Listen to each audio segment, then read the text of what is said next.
oppression, but they had the audacity to say, question Jesus' reference to them as needing to be set free. Well, their attitude was that since they never really bowed down to any of these foreign kingdoms, even though they were in bondage, in their mind they were free men, they were in slavery. But again, they were thinking naturally. Jesus was talking in a spiritual sense. Now, they were slaves, whether they acknowledge it or not, politically, but more than that, they were slaves to sin. These were lost people. They were unbelievers, and they were opposing the opportunity Jesus extended to them to get delivered, to find freedom by rejecting what he had to say and then ultimately condemning him.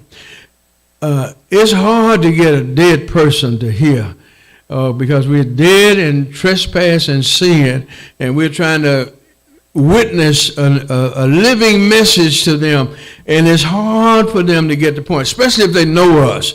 Jesus' siblings, the other children of Joseph and Mary, they didn't accept him as Messiah until after the resurrection because they grew up with him, and for them it was somewhat of a hurdle they had to cross. How can our big brother be the Messiah?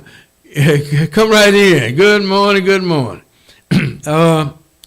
So don't you fail to recognize it's hard to lead anybody to Christ, but it's especially hard people that know you and your family, because when they feel convicted, what they normally do is they start trying to tell you how you used to be, something about your past as a excuse for them not to accept your truth. So it's hard to get them saved. But nevertheless, with the help of God, our job is to deliver the message, not to make the transition, but we need to tell them about that.